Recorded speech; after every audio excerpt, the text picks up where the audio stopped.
touch, I could with just one touch, I could feel my body giving. Assalamualaikum warahmatullahi wabarakatuh. Perkenalkan, nama saya Yusuf Isanfit dengan NIM 25050760033. Kembali lagi di Yusuf Isanfit. Oke, kali ini saya akan memaparkan hasil analisis saya pada puisi Surat Cinta karya W.S. Rendra. Di sini saya menganalisis berdasarkan struktur batin dan struktur fisik. Yang pertama, langsung saja kita masuk ke struktur batin. Struktur batin memiliki 4 bagian. Yang pertama, tema. Tema merupakan ide pokok atau gagasan utama dalam puisi.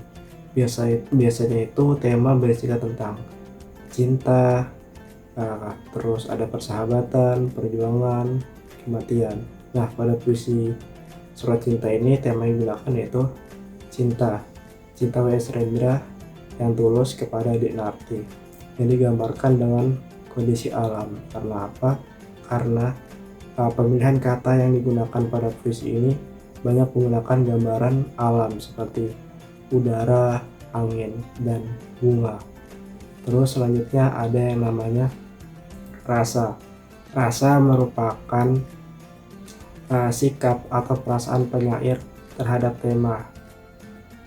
Nah, rasa yang digunakan oleh W.S. Rendra ini pada Surat Cinta yaitu rasa tulus, keinginan yang tulus, terus ada kelembutan, menyampaikan perasaan dengan lembut, dan cinta yang besar untuk seseorang yang cintai. Selanjutnya ada yang namanya nada. Nada merupakan sikap penyair terhadap pembaca.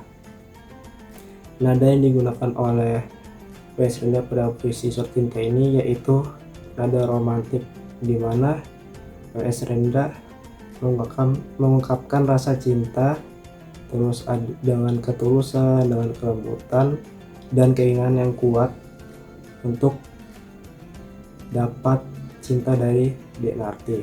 Selanjutnya yaitu terakhir amanat. Amanat merupakan pesan moral, tujuan, atau ungkapan yang ingin disampaikan terhadap pembaca.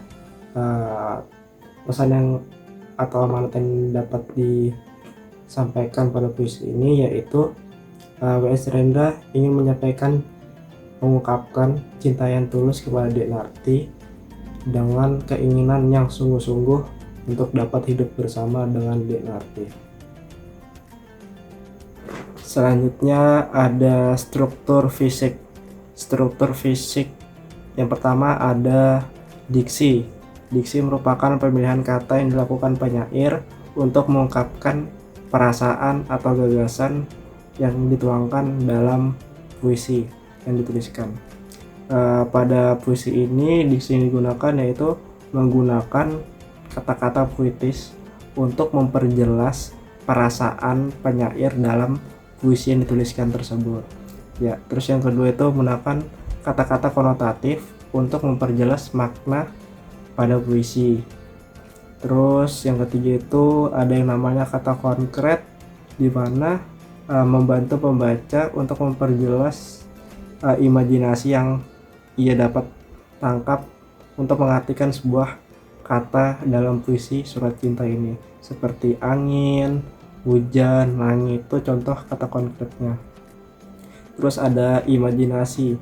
Imajinasi merupakan gambaran yang ditimbulkan oleh kata-kata. Gambaran itu, kata-kata itu sehingga pembaca dapat merasakan, melihat, mencium bau, gitu. Pada puisi ini imajinasi yang digunakan yaitu imajinasi visual atau penglihatan seperti gunung, langit, kolam, burung belibis. Terus ada auditori yaitu pendengaran seperti angin mendesah, terus ratapan yang merdu, tambur mainan. Selanjutnya ada kinestetik yaitu gerak, imajinasi gerak seperti mengibaskan ekor, menggetarkan bulu-bulunya, angin putri duyung gitu. Terus ada yang namanya taktil, imajinasi perasaan, seperti kutulis surat ini kalau hujan gerimis. Itu semua contoh-contoh yang ada pada puisi surat cinta ini, imajinasi yang digunakan pada puisi surat cinta ini.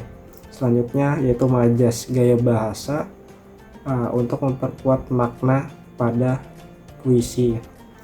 Pada puisi surat cinta ini majas yang digunakan yaitu majas personifikasi, yaitu memberikan sifat-sifat manusia kepada benda-benda, seolah-olah benda itu menjadi hidup. Contohnya itu angin mendesah, langit menangis, seolah-olah angin itu menjadi benda hidup. Nah itu namanya majas personifikasi. Terus ada majas metafora, membandingkan dua objek secara langsung berdasarkan persamaan sifat. Contohnya pada puisi ini yaitu cinta diartikan sebagai angin, itu terdapat pada bait pertama. Terus majas hiperbola, yaitu sebuah kata yang dilebih-lebihkan maknanya. Contohnya pada langit menangis pada bait kedua, kaki-kaki hujan yang runcing, kaki-kaki cinta yang tegas pada bait ketiga. Terus kita masuk ke bagian struktur fisik selanjutnya, yaitu kata konkret. Yang sudah saya jelaskan di diksi, ada kata konkret, di mana kata konkret merupakan kata yang sebenarnya yang dapat ditangkap imajinasi pembaca untuk memperjelas makna sesungguhnya dalam kalimat yang digunakan oleh penyair. Banyak kata-kata konkret yang digunakan seperti bumi, langit, angin gitu. Misalkan angin mendesah, kata konkretnya apa? Angin. Misalkan langit menangis, kata konkretnya apa? Langit gitu. Itu namanya kata konkret, kata yang sebenarnya. Selanjutnya ada rima. Rima itu merupakan bunyi kalimat yang sama dalam puisi. Itu biasanya bisa di awal, tengah, atau akhir. Pada puisi ini saya ada beberapa yang saya tahu, yaitu pertama seperti angin mendesah, terus dan mendesah, terus ada kala langit menangis, dua ekor belibis. Nah itu kata-kata itu memiliki bunyi yang sama, seperti dan angin mendesah, mengeluh dan mendesah. Akhiran kata setiap kalimatnya itu sah-sah, yaitu memiliki kesamaan bunyi yang sama dalam setiap kalimat. Itu disebut dengan rima.